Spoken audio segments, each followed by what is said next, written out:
Leeds Beckett University is based in the United Kingdom. Here's some pictures. The one on the left is the centre of Leeds. These are our university buildings, a mixture of contemporary buildings and in a car with her husband when they ran into the back of a lorry and she was decapitated, unfortunately.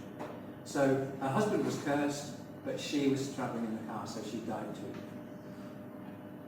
Is that what happened? That's what the documentary looks at. Was it all a curse? Why did it happen? Interesting to note that since that happened, every truck in the United States now has a Mansfield bar fitted on the back of it, so cars cannot go underneath. Anyway, this was... You like that one? Shall I go back to the first one? Anyone like the first one? Some people do, that's interesting. Okay, so who likes the second one? Okay, now why do you like the second one? Because of the lighting. The lights around. Okay, it's brighter, Yes.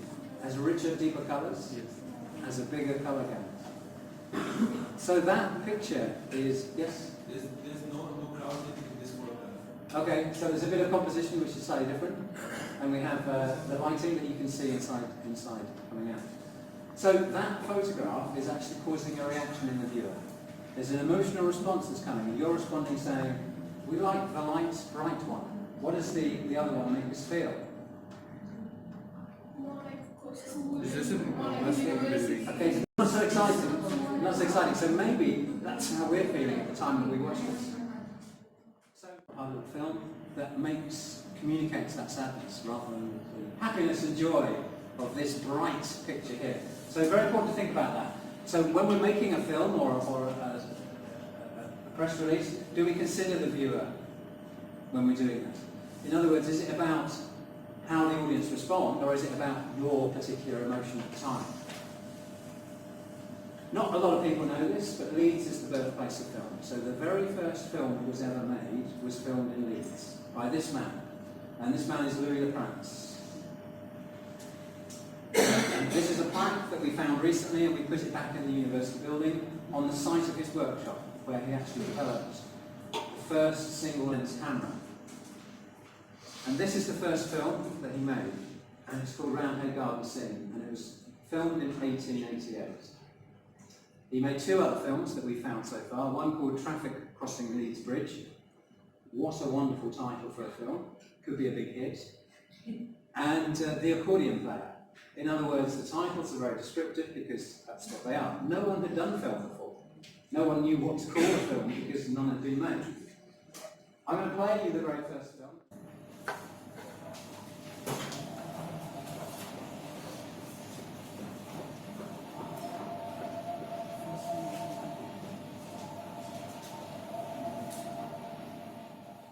I'd ever seen moving images before. And we'd probably call that documentary now.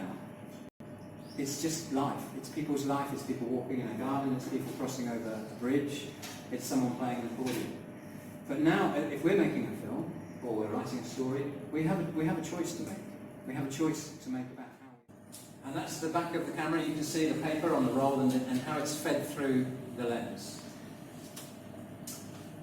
So now we have a choice, and we have to think about how we're going to capture the images on our film.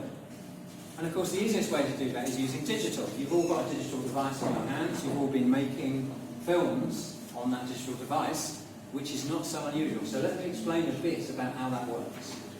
So digital videos existed for 31 years odd, and projecting in digital has existed for 20 years, so much later, but it's been adopted by all cinemas. So are there any cinemas in Delhi that show film, or are they all digital?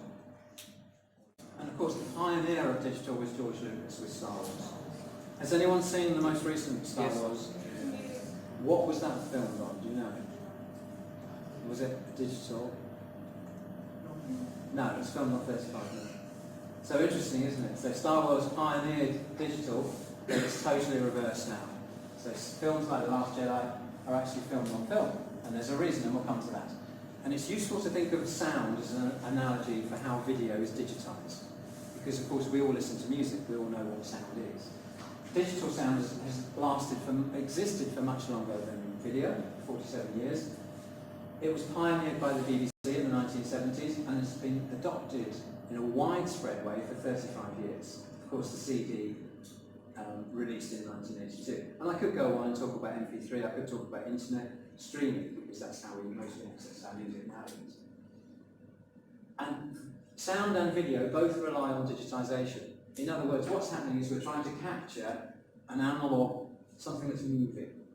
So here's a representation of a sine wave, a pure tone. Pure tones don't exist in nature. The flute is probably the closest. Anyone plays the flute? So a single note, and it's usually curved. What we're doing, a number of times we take that snapshot going on the axis, and how accurate, the bit depth. And the bit depth in terms of video is referred to as resolution. We know that's not accurate. Now, in terms of music, CD was designed to have a 44.1K sample rate. In other words, we're sampling that sound 44,000 times every second. And the reason for that is because what is the highest frequency that the human can hear? 20,000, thank you, 20 kilohertz. And we have to sample at least twice that rate. If we don't, and